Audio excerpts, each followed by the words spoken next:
is SMNI News Channel. Truth that matters.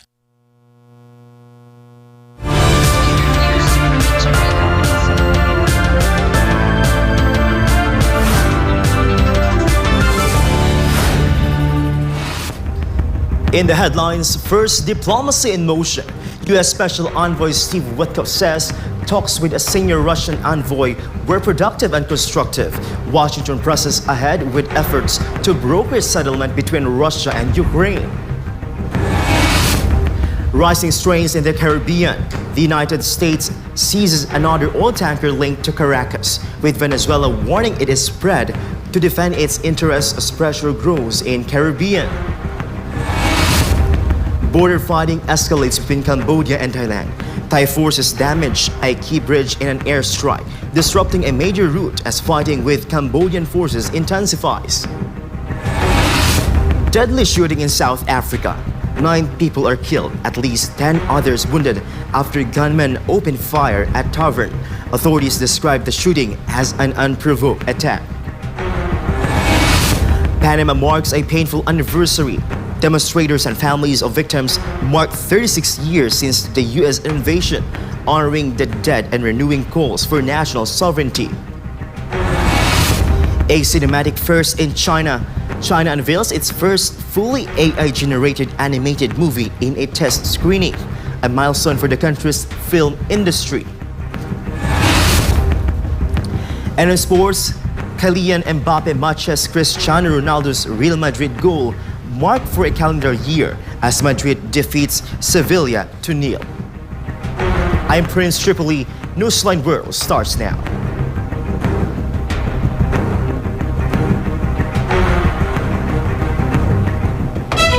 For our first story, U.S. Special Envoy Steve Witkoff has described recent talks with Russian President Vladimir Putin's envoy as productive and constructive as Washington continues efforts to broker a settlement between Russia and Ukraine. Paul Montibon reports.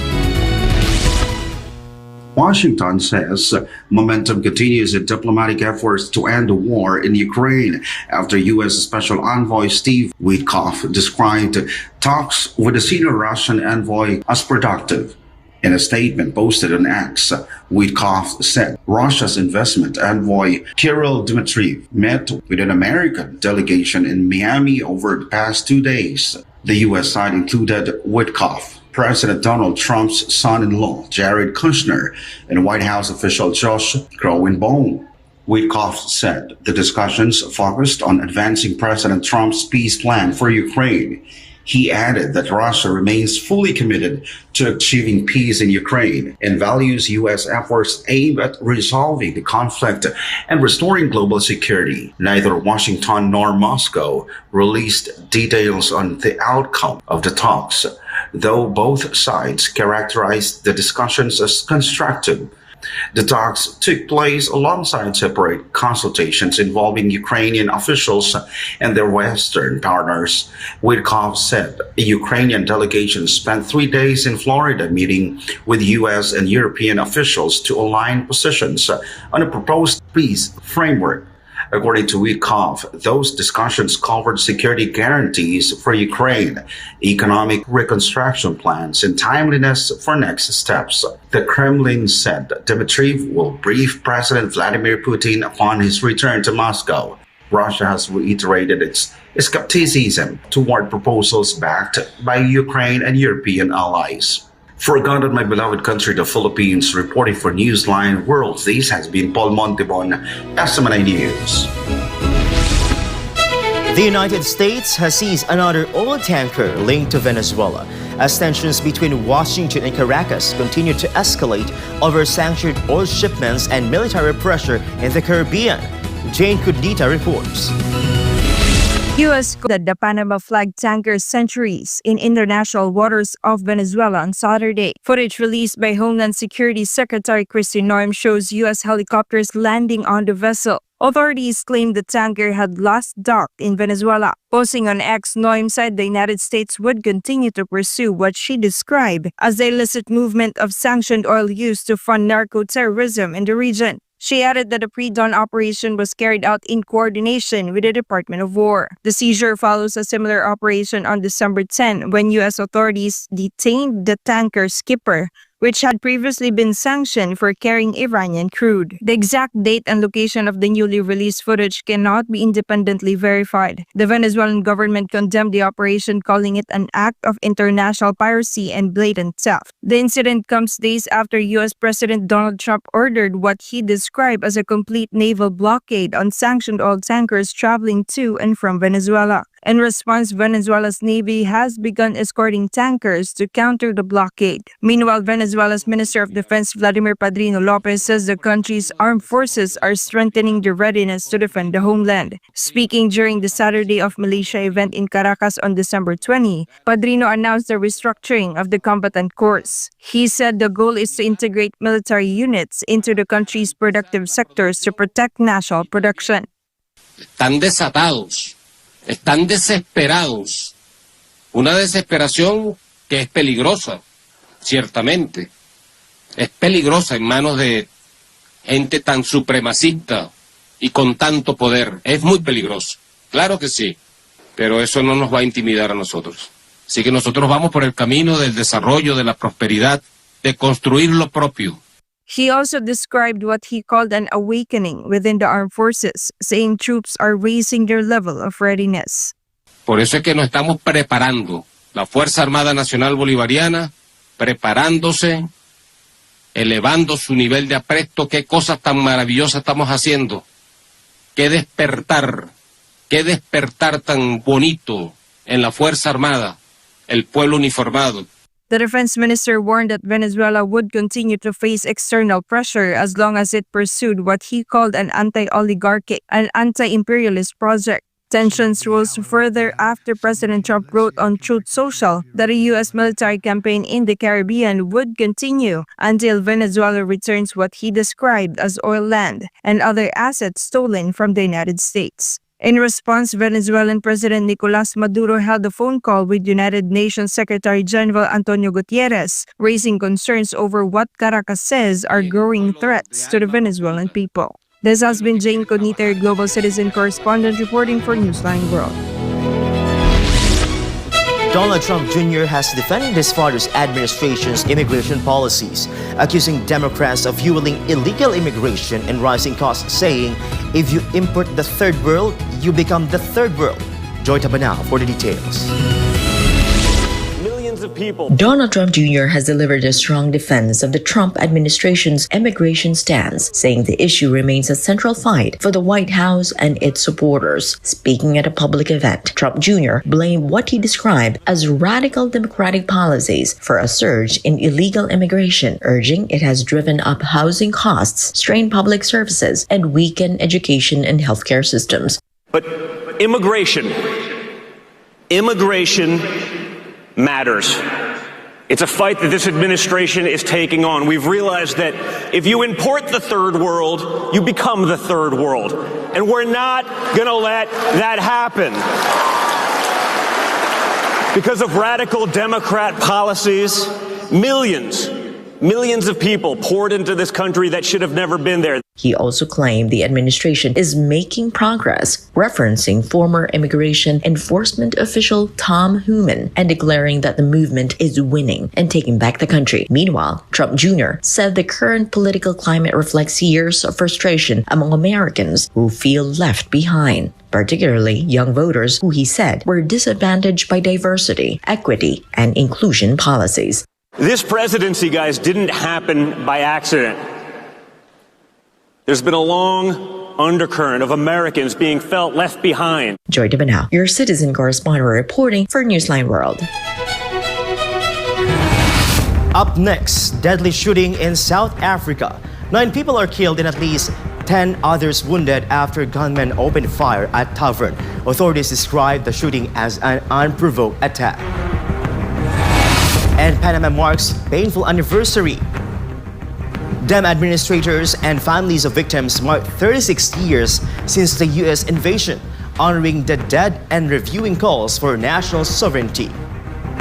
More news after the break.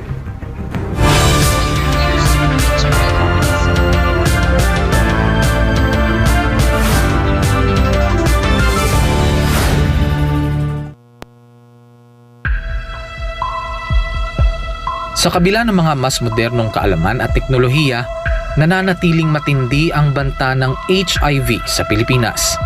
Pero gaano nga ba kalala ang sitwasyon? Ang HIV o Human Immunodeficiency Virus ay isang sakit na sumisira sa immune system ng katawan. Ngunit tandaan, hindi ito nakukuha sa simpleng pakikisalamuha. Hindi mo agad mararamdaman, pero unti-unti nitong pinapahina ang katawan. At kapag hindi naagapan, humahantong ito sa AIDS, ang huling yugto na impeksyon, kung saan halos wala ng panlaban ng katawan laban sa sakit. Patuloy na dumadami ang kaso ng sakit na ito sa Pilipinas. Isang nakababahalang pagtaas. Umabot na sa 500% ang itinaas ng HIV cases sa mga kabataang edad 15 hanggang 25. Ayon mismo sa Department of Health, 56 na bagong kaso ang naitatala kada araw sa bansa mula Enero hanggang Marso 2025. At ang pinakamatinding apektado, ang kalalakihan at kabataang Pilipino. Dahil dito, ang Pilipinas na ngayon ang may pinakamataas na bilang ng bagong kaso ng HIV sa buong Western Pacific region. Isang indikasyon ng lumulubahang sitwasyon. Kaya nananawagan ng Department of Health gawing opisyal at urgent ang laban sa HIV sa pamamagitan ng isang Public Health Emergency Declaration. Kalalakihan ng pangunahing apektado. 95% ng bagong kaso ay lalaki. Mahigit 1/4 ay kabataang nasa edad 15 hanggang 24. Habang wala pang deklarasyon, patuloy ang DOH sa mga sumusunod na hakbang: HIV testing, libreng gamot, self-test kits, at pakikipagtulungan sa DepEd para sa edukasyon sa mga paaralan. Isinulong rin ng DOH ang online patient appointment system para sa HIV patients. Layunin nitong gawing mas madali at mas personal ang pag-access sa libreng gamutan at konsultasyon. Ayon sa schedule ng pasyente, ang HIV ay hindi tulad ng flu. Hindi ito basta naipapasa sa hangin.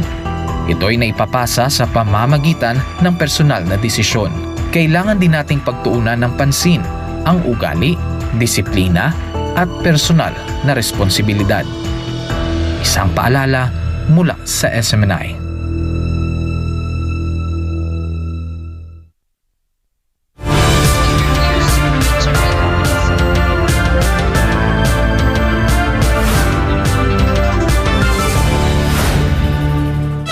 And we're back. 9 people were killed and at least 10 others wounded after gunmen opened fire at a crowded tavern in South Africa. Reports believe it was an unprovoked attack. More of this story from Almar Fursuelo. South African police are investigating a deadly and unprovoked shooting that left 9 people dead at a tavern in Bakersdal Township near Johannesburg. The attack happened Sunday at BC Tavern in Bakersdal, about 25 miles southwest of Johannesburg. This scene shows forensic investigators collecting evidence as police secured the area. Several vehicles at the site sustained gunshot damage while residents gathered nearby. Gauteng Deputy Provincial Police Commissioner Major General Fred Kekana said the gunman arrived in using 2 vehicles. White Quantum and a silver Toyota Etios came to this tavern just behind us, found people enjoying themselves out of the blue, unprovoked. They attacked, randomly shot at people. Some of the people tried to run away. Police say about 10 suspects were involved, 9 armed with pistols and 1 carrying an AK-47 rifle. After opening fire, the suspects allegedly searched the victims, taking cell phones and other valuables before fleeing the scene. The wounded were taken to hospital, while police have launched a manhunt for the attackers. Authorities say the motive remains under investigation. Meanwhile, residents are calling for tighter security measures, citing high crime in the area. Asina safety rights asiphepanga tu esicela ukuthi special ku president wethu Cyril Ramaphosa akasize ngendaba ye-safety yaseBhekistan. At least noma uye wadeploya afake ngamaBhareti noma ngama-soldier ancedisane namaphoyisa, cause amaphoyisa asitsho ayohluleka, but ngenxa yokuthi sibone ukuthi isimo uqinisa nje ukuthi i-safety yakhona ibe phezulu. Reporting for Newsline World, Almar Fursuelo, SMNI News. Several people were detained after an anti-immigration rally was met by a counter-protest in the Dutch city of Apeldoorn as tensions flared over the country's immigration and asylum policies. Franco Baranda reports.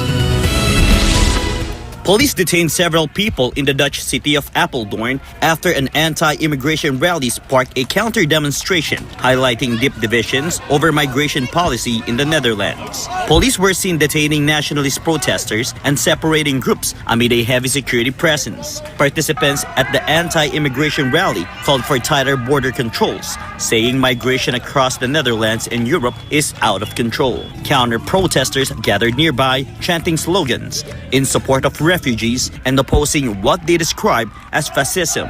Police moved in to prevent clashes between the two groups, detaining several individuals. Authorities have not yet released details on the number of arrests of potential charges.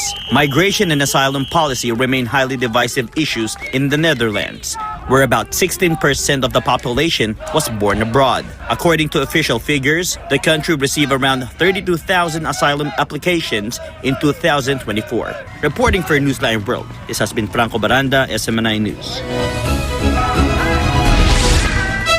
Demonstrators in Panama City rallied on Saturday to commemorate the victims of the United States military invasion of Panama 36 years ago, renewing calls for sovereignty and an end to foreign military intervention in Latin America. Paul Montibon has the story. Marchers took part of the annual Black March carrying Panamanian and Venezuelan flags as they made their way to United States Embassy. Some demonstrators burned an American flag and an image of Uncle Sam bearing the face of U.S. President Donald Trump. Separate from the protest, a solemn ceremony was held to honor those killed during the invasion. Military cadets laid funeral wreaths, fired ceremonial rifle salutes, and paid respects at memorials dedicated to the victims. Nosotros o nadie quisiera perder a un familiar. Nadie quisiera ver a sus seres queridos o a sus personas o sus seres amados atados de manos, matados por otro, dañados por otro, perjudicados por otro. Nadie quisiera ver su país destruido por otro. Eso no se justifica. Entrar a un país y tomarlo a la fuerza no justifica nada. Y tampoco sus daños ni la pérdida de personas. Eso no justifica esta causa. Ibar Quinn was only 3 years old at the time of the invasion. She said the trauma of the violence, including the sound of military helicopters, continues to affect her decades later. Mi consejo que le daría es no la pidan. Luchen contra viento y marea, pero no pidan invasión, porque ahí van a tener demasiada pérdida humana, infraestructura, todo, pueden tener eso. Así es que es mejor que no la pidan. Activists said the demonstrations were meant to reaffirm the right of peoples to self-determination and to reject military intervention as a tool of political influence in the region. Others recalled the political aftermath of the invasion, which they say undermined Panama's dignity and independence. On December 20, 1989, the United States launched Operation Just Cause, resulting in the death of at least 516 Panamanians, including soldiers and civilians. The Panamanian government has since declared the date a day of national mourning to remember the victims of the invasion ordered under former U.S. President George H.W. Bush. Reporting for Newsline World, this has been Paul Montibon, SMNI News. Singapore's iconic Orchard Road has officially kicked off the Christmas season, lighting up the famed shopping strip with festive celebrations, vibrant displays, and blazing decorations that signal the start of the year-end holidays. All roads are leading to Christmas. Singapore's iconic Orchard Road officially ushers in the holiday season with festive celebrations and dazzling light displays. Visitors are soaking in the festive atmosphere as Singapore's iconic shopping belt transforms into a vibrant Christmas destination, drawing crowds with its bright lights, decorations, and seasonal performances. Elaborate decorations, twinkling lights, and themed installations, transforming Orchard Road into a vibrant holiday destination for both locals and tourists. Retailers and malls also join in the celebrations, offering seasonal promotions, performances, and family-friendly activities. Organizers say this year's display aims to boost holiday cheer and tourism, reinforcing Orchard Road's reputation as one of Asia's most popular Christmas destinations. The festive lights and events are set to run through the end of the year, making Orchard Road a must-visit stop as Singapore embraces the spirit of Christmas. When we return, border fighting escalates between Cambodia and Thailand. Thai forces damage a key bridge in an airstrike, disrupting major route as fighting with Cambodian forces intensifies. A cinematic first in China. China unveils its first fully AI-generated animated movie in a test screening, a milestone for the country's film industry. And in sports, Kylian Mbappe matches Cristiano Ronaldo's Real Madrid goal mark for a calendar year as Madrid defeats Sevilla 2-0.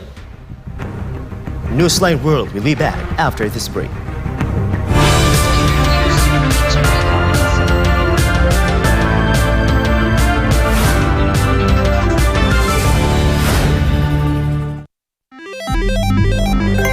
Isang pindot lang, pwede kang maka-jackpot. Mukhang masaya at easy money lang. Sa murang halaga, pwede ka na tumaya sa online gambling at e-casino apps. Mayroong sabong, slot machines, mahjong, poker at iba pa. Kailangan mo lang ng smartphone, e-wallet at internet. Pero ang aliw na ito, unti-unting nagiging bitag para sa mga Pilipino. Lalo na kung ang paborito mong artista o influencer ang mukha ng app. Mas madaling makaengganyo, diba? Parang safe naman kasi may kilalang mukha. Pero sa likod ng ngiti, sugal pa rin ang itinutulak. At syempre, mas madali ring itago ang pagkalulong sa bisyong ito. Walang pisikal na kasino o pasugalan, walang kaharap, walang accountability, kaya't mas lumalala ang adiksyon. Dagdag pa rito, maraming online gambling apps at walang regulasyon. Sa likod ng mga makukulay na interface at papremyo, nakatago ang problemang bumabalot ngayon sa bansa. Ang pagkalulong ng maraming Pilipino sa online gambling.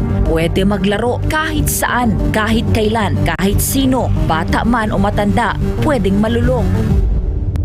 Ayon sa mga eksperto, ang pagkakalulong sa online gambling ay nagdudulot ng matinding stress at anxiety, pagkakabaon sa utang, pagkawasak ng pamilya, pagkawala ng tiwala sa sarili. At tulad ng ibang bisyo, may mga senyales ito tulad ng hindi makapagpigil kahit walang pera, palihim na tumataya, pagpapabaya sa trabaho, pamilya o sarili. Sa bawat taya, may mga taong tunay na kumikita, mga malalaking negosyante at investors na negosyo ang bisyo ng masa. Para sa kanila, perang pumapasok lang ito. Pero para sa ordinaryong Pilipino, kabuhayan at relasyon ang nauubos. At ang masakit, tila matagal itong nahayaan. Hindi ito naging prioridad ng mga nakaupo sa taas hanggang sa sobrang lumala at halos naapektuhan na ang buong komunidad. Ngayon, sa dami ng nalulong at sa laki ng pinsalang naidulot, saka palalong umugong ang mga panukalang batas para higpitan ng online gambling, gaya ng pagbabawal sa paggamit ng e-wallets para tumaya, pagtaas ng minimum bet, mas mahigpit na identity verification, pag-block ng mga illegal na gambling sites, at bawasan o ipagbawal ang mga ads na target ang kabataan. Maaari itong magmukhang laro lang, pero sa katotohanan, isa itong sugal sa kinabukasan. Ang kita na dapat sa mga pangunahing pangangailangan o ipon na uubos sa sugal. At sa mundo ng online gambling, mas madali kang matalo kaysa manalo. Huwag hayaang sugal ang magdikta sa iyong buhay. Isang paalala mula sa SMNI.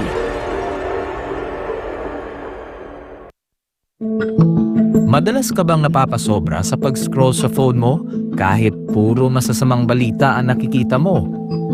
Isipin mo ito. Nakahiga ka na sa kama, nagche-check lang ng phone bago matulog. Tapos, hindi mo na malayan, ilang oras ka na palang nagbabasa at nanonood ng mga balita tungkol sa digmaan, sakuna, politika, at lahat ng masasamang nangyayari sa mundo. Nakakaramdam ka na ng kaba at pagod, pero tuloy mo pa rin ang scroll mo. Ang tawag dyan ay doom scrolling. Ito ang habit ng paulit-ulit na pagtingin sa mga negatibo o nakakadepress na content tulad ng digmaan, krimen o problema sa mundo. Nakaka-stress pero hindi mo pa rin mapigilan. Ayon sa isang pag-aaral ng Texas Tech University, ang sobrang konsumo ng masasamang balita ay nauugnay sa pagtaas ng stress, anxiety at pisikal na sintomas gaya ng pagkapagod at sakit ng ulo. Ayon naman sa Harvard Health, ang doom scrolling ay nagpapataas ng fight or flight hormones tulad ng cortisol at adrenaline na nakakapagpabigat ng isip at katawan. Nakakaapekto ito sa iyong mood, tulog at maging sa mental at physical health mo. At kapag naman puro memes at random na content ang pinapanood mo ng sunod-sunod hanggang sa mawalan ka na ng gana na mag-isip at gumawa ng iba pang gawain, ang tawag naman dyan ay brain rot.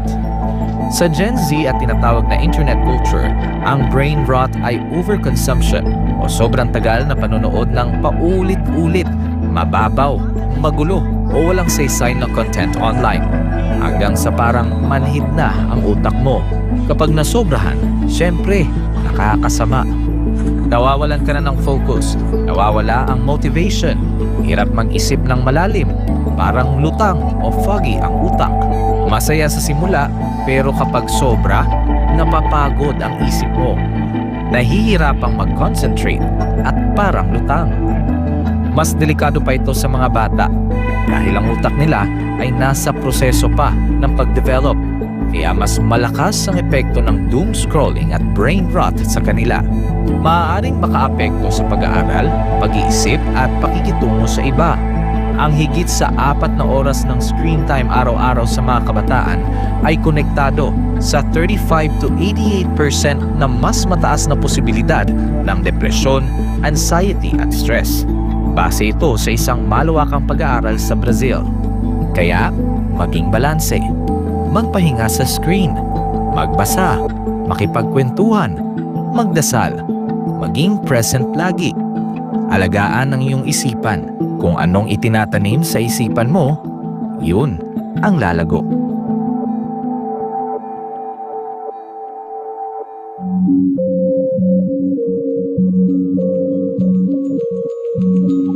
Sa panahon ng tag-ulan, hindi lang baha at ulan ang dapat bantayan, kundi pati na rin mga sakit na pwedeng makahawa.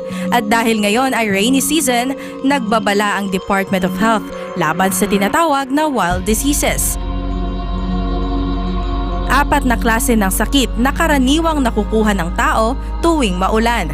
Ito ang W o waterborne diseases, gaya ng pagdudumi o gastroenteritis. I o influenza-like illnesses, gaya ng sipon, ubo at lagnat. L o leptospirosis, na maaaring makuha mula sa ihi ng mga daga sa baha. At D o dengue, na dala ng mga lamok.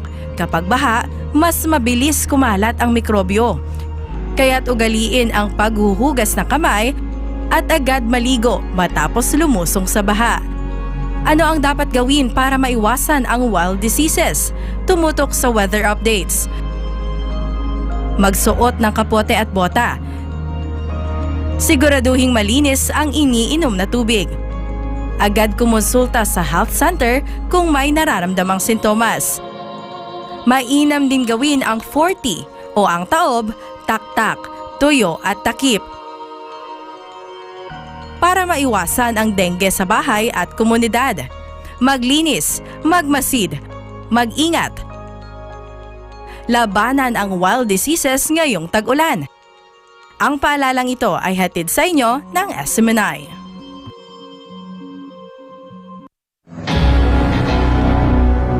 Maging alerto at handa tuwing may bagyo. Upang manatiling ligtas, narito ang ilang mahahalagang paalala. Manatili sa loob ng bahay. Iwasan ang paglabas, lalo na kung malakas ang ulan at hangin. Mag-imbak ng pagkain at malinis na tubig. Maghanda ng emergency kit. Manatiling updated sa lagay ng panahon. Maghanda ng mga flashlight at extra baterya. Panatilihing fully charged ang iyong cellphone.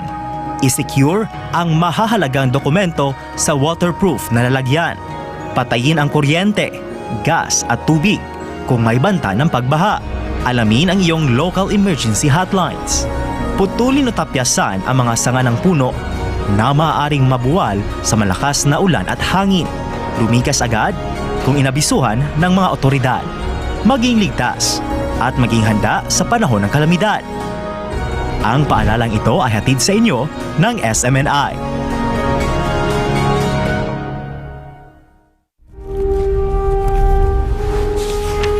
Pasasaan pa ang kalayaan kung ang mga alipin ngayon ay sila din naman mang-aalipin bukas.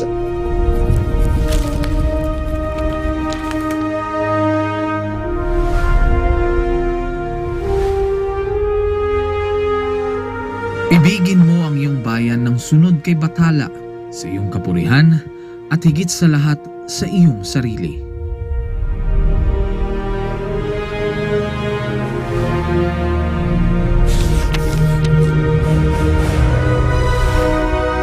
Hindi natin mapapalaya ang ating mga sarili maliban kung sumunong tayo na nagkakaisa sa iisang hangarin. Ang tunay na makabayan ay ang tumutupad ng pagpapabuti ng kanyang mga kapwa, gaano man kaaba ang kanyang katungkulan. Naway magsilbing paalala ang kanilang mga salita upang lalo nating mahalin at tapat na paglingkuran ang minamahal nating inang bayan.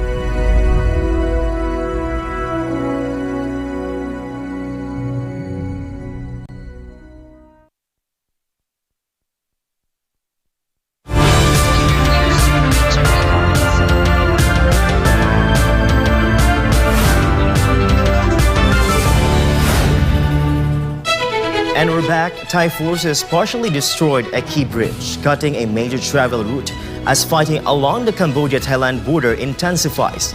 This report.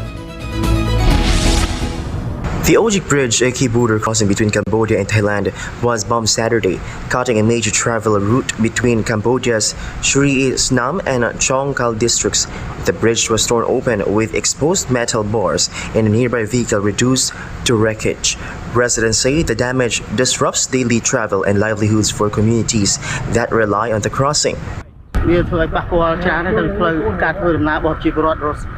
គាត់អាស្រ័យទៅលើស្ពានហ្នឹងអញ្ចឹងសំខាន់អញ្ចឹងគាត់ប៉ះពាល់លើសេដ្ឋកិច្ចនិងការរស់នៅរបស់គាត់ខ្លាំង No casualties were reported, but the strike unsettled nearby villages.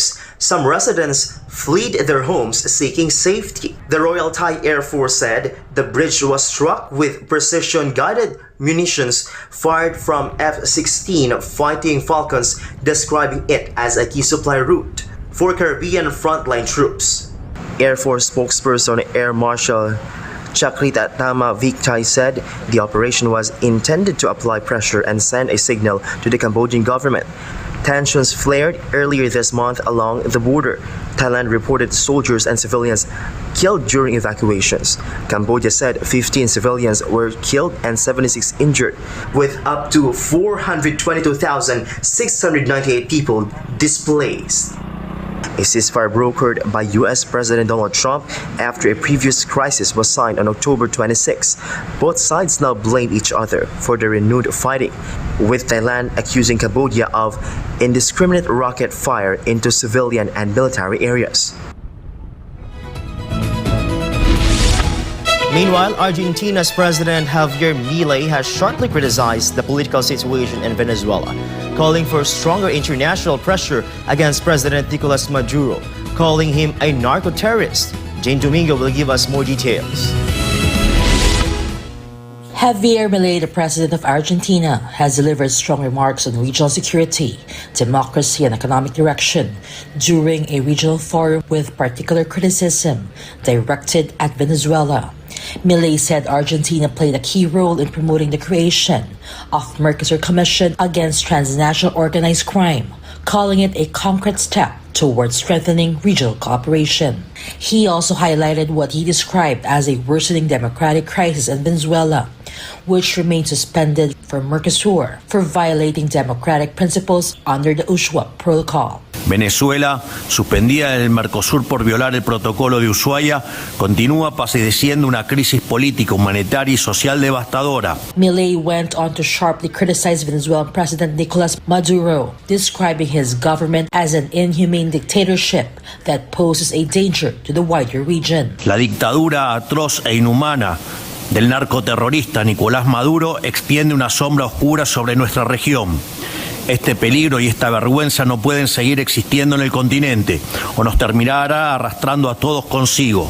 The Argentine leader also welcomed pressure from the United States and President Donald Trump, calling for stronger international action to support the Venezuelan people and urging other Mercosur members to take a firmer stance.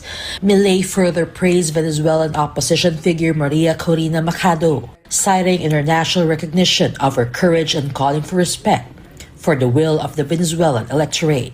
He also highlighted the importance of Bolivia's incorporation into Mercosur.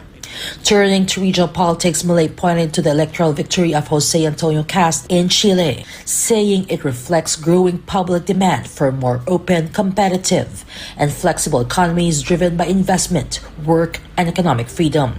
Reporting for Newsline World, this has been Jean Domingo, SMNI News.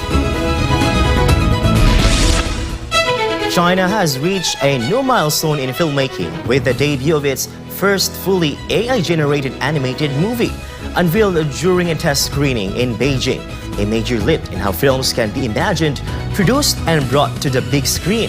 Joy Tabanao tells us more. The reunion journey tells the story of panda siblings Tu Anzai and Yu and Yu, whose separation and eventual reunion reflect themes of family, connection, and cultural identity. The film blends Chinese storytelling with a global perspective, using artificial intelligence across the entire production process, from character creation to final visuals. For some viewers, the experience felt like a defining moment, absolute AI in cinema, showcasing how artificial intelligence can now carry an entire animated feature from concept to screen. One audience member said the realism of the animation far surpassed expectations of what AI technology could currently achieve. The project was jointly produced by China Media Group and Beijing New Film Union Films, among others. As a fully AI-generated theatrical release, it significantly reduced production time to about 1 year. Director Ma Ting said continuous refinements in lighting, textures, and scene transitions were made during production, with the goal of offering audiences a completely new viewing experience. Joy Tabanao, your citizen correspondent reporting for Newsline World.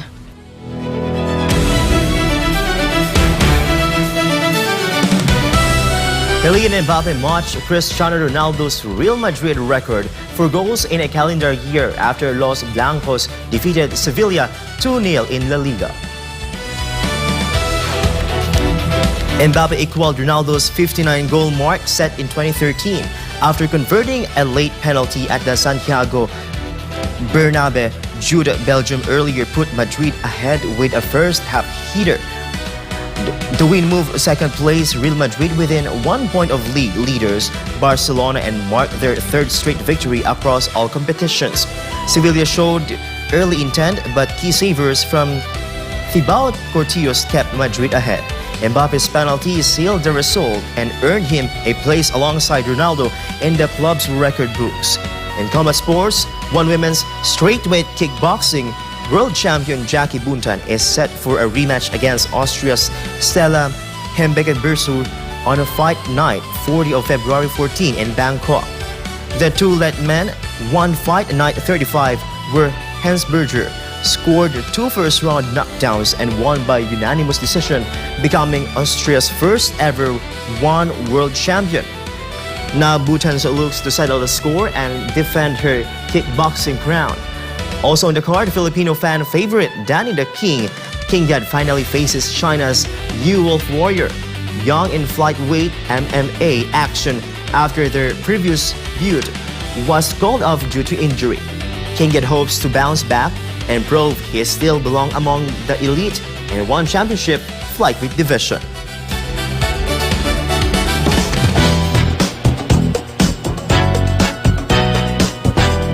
Pop superstar Ariana Grande earned widespread praise after delivering what fans called an absolutely spot-on impression of fellow singer Katy Perry with hosting Saturday Night Live. Meanwhile, actress Scarlett Johansson is not longer involved in Disney's live-action Untangled after reports that she was in talks to play the role of Mother Gothel. Here's Jane Cognita for the latest updates. Pop superstar Ariana Grande has been praised for her absolutely spot-on impression of fellow singer Katy Perry during her recent hosting stint on Saturday Night Live. The 32-year-old Wicked star showcased her sharp comedic timing and versatility, delivering several standout performances across multiple sketches throughout the night. Grande's appearance comes just days after she shared a rare social media post featuring her boyfriend, actor Ethan Slater, following online speculation that the couple had split. The post appeared to put the rumors to rest. Fans and viewers alike praised Grande's hosting performance, with many highlighting her vocal impressions and natural comedic presence as some of the evening's biggest highlights. Actress Scarlett Johansson is reportedly longer in the running to portray Mother Gothel in Disney's planned live-action adaptation of Tangled. The development follows weeks of online speculation surrounding potential casting choices for the remake, though Disney has yet to make any official announcements regarding the project's lead roles.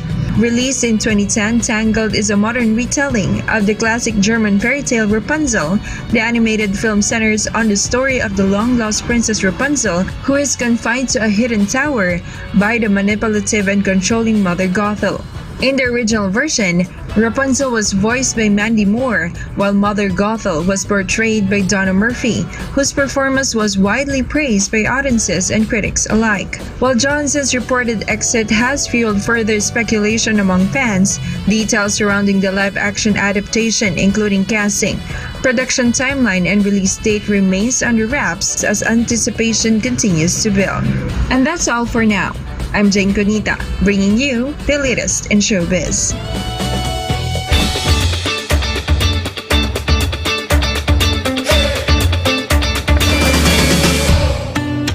Pet owners and innovators in China are pushing the boundaries of animal activities by introducing an unusual experience: pet diving.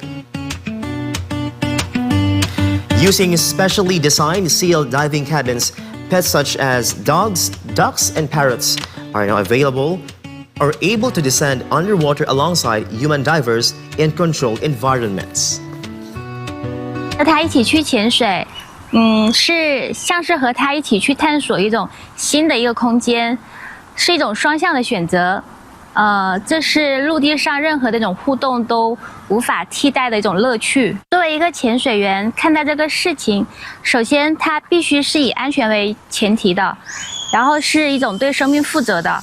如果一旦过程中出现了任何的不适，就必须终止这个活动。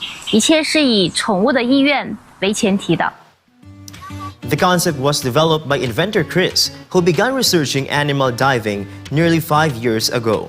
He says more than 60 animals have safely taken part in dives so far.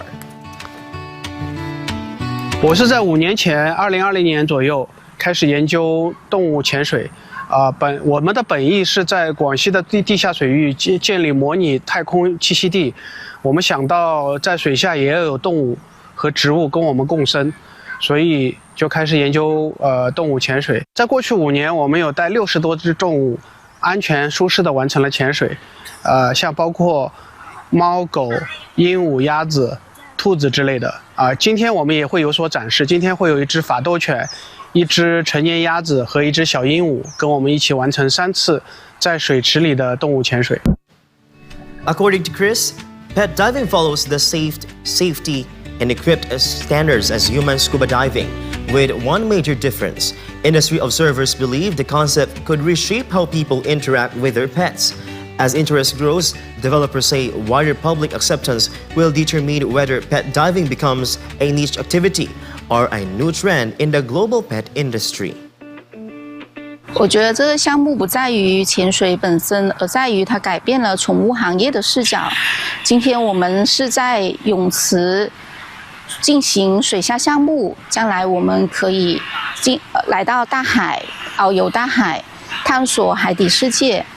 如果这个项目被许多人理解，我们将是一个行业的改变。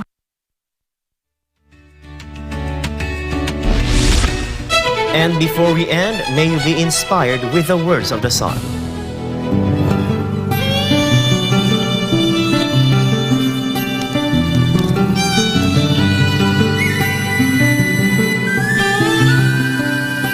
In everything you want to do, if you are committed, if you are consistent, you will succeed.